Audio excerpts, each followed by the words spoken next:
Donc maintenant, on va voir comment elle se fait la fécondation et la formation du sporophyte.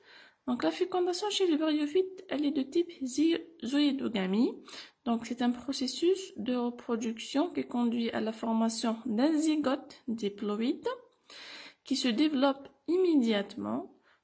Et ce type de fécondation qui est la zoïdogamie, c'est un type de fécondation selon laquelle le gamète mâle il est mobile.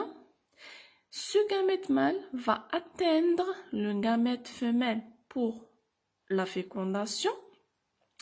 Et ce gamète mâle, puisqu'il est mobile, donc il va se déplacer dans un liquide sécrété par certaines parties des appareils reproducteurs. C'est ce qu'on appelle la zoïdogamie. Les entérozoïdes parviennent sur l'archégone, qui est le gamétange femelle, vont pénétrer dans le col. Donc, vous avez vu auparavant comment il est l'archégone. Donc, il a un ventre, un col et à l'intérieur, on trouve un canal. Donc, au niveau de ce col-là, il va y avoir le passage des entérozoïdes qui sont les gamètes mâles et un des entérozoïdes va fusionner avec l'oosphère, donc c'est la fécondation. Et il va y avoir formation d'un zygote, ou c'est un œuf fécondé. Et ce zygote-là va se développer rapidement en un embryon qui va se développer en un sporophyte. La partie inférieure du sporophyte va s'enfoncer dans le sommet de la tige feuillée et forme un suçoir permettant l'absorption de l'eau et des substances minérales. C'est pour ça qu'on a dit que le sporophyte va vivre en parasite sur le gamétophyte. La partie moyenne du sporophyte constitue la soie et la partie supérieure porte le sporonge. Et le sporonge, c'est la forme d'une capsule et à l'intérieur, on va trouver les spores haploïdes qui se forment après une méiose. Donc ici, vous avez le développement du sporogone. Donc vous avez ici le gamétophyte. Au sommet, vous avez les organes de reproduction. Ici, c'est l'archégone. Ici, c'est le début, après fécondation, il y a le début de formation du sporophyte. Donc c'est cet embryon-là qui va se développer pour donner cette structure-là qu'on appelle le sporophyte qui est constitué d'une soie. Et la partie supérieure, c'est la capsule, c'est à l'intérieur de cette capsule-là où on va trouver les spores.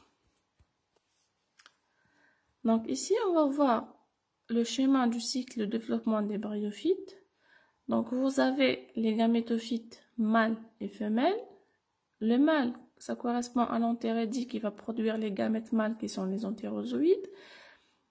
Le gamétophyte femelle qui correspond à l'archégone va produire les gamètes femelles. Une fois les gamètes sont produits, il va y avoir fécondation pour former un zygote diploïde à 2 chromosomes. Ce zygote-là va se développer pour donner le sporophyte. Donc c'est le début de la 2e génération qui est diploïde.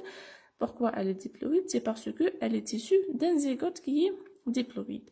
Donc ce sporophyte-là, on l'appelle aussi un sporogone qui se termine. On a vu dans sa structure, il y a la capsule. Au sommet, on trouve la capsule. À l'intérieur de cette capsule-là, il va y avoir production de spores par méiose. Donc, les spores, elles vont être haploïdes. Ces spores-là vont germer pour donner ce qu'on appelle le protonéma. Et ce protonéma, c'est lui qui va se développer pour redonner le gamétophyte mâle et femelle et le cycle va se recommencer. Donc, c'est un cycle de reproduction qui est digénétique, ça veut dire 2 générations, gamétophytique et sporophytique. Hétéromorphe, ça veut dire c'est par rapport à la différence de morphologie entre le gamétophyte et le sporophyte. C'est parce que le gamétophyte, la morphologie du gamétophyte est complètement différente de la morphologie du sporophyte. Haplodiplophysique, c'est parce que la génération gamétophytique, elle est haploïde et la génération sporophytique, elle est diploïde. Donc, il y a toujours une alternance entre les 2 générations gamétophytiques et sporophytiques. Donc, ça aussi, c'est un schéma du cycle de développement du gamétophyte. Donc, ici, vous avez les gamétophytes mâles et femelle. Fécondation, formation d'un zygote qui va se développer en sporophyte. Ce sporophyte-là, par méiose, va produire des spores. Les spores vont se développer pour donner le gamétophyte et le cycle se recommence. Parmi les caractères généraux du cycle de développement des bryophytes, donc on va trouver que la fécondation elle est toujours aquatique, donc le déplacement des entérozoïdes nécessite toujours la présence de l'eau. La phase diploïde sporophytique elle est très courte par rapport au gamétophyte. Le gamétophyte est représenté par des organes végétatifs peu différenciés et qui a un chromosome. Les deux gamètes sont de morphologie très différente. L'oosphère est immobile et volumineuse. Le spermatozoïde est petit et flagellé, donc mobile. Donc on parle dans ce cas d'orogamie. Les parois des organes reproducteurs, les antirédies et les archégones, sont constituées par une couche de cellules. Il s'agit bien de gamétanges qu'il faut opposer au gamétocyste des talophytes. Le gamétange femelle, c'est un archégone, donc on peut qualifier les cormophytes par les archégoniates parce que tous les cormophytes possèdent des archégones.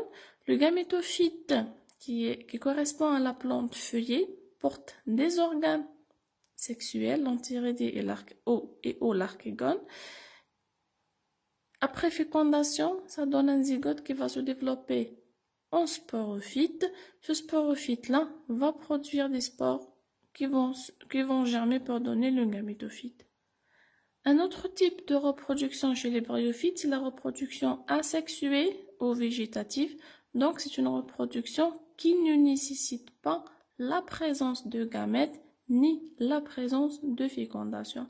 Donc, chez les bryophytes, la multiplication végétative est un mode de reproduction qui favorise une occupation rapide des sols nus. Donc, elle s'effectue par diverses manières.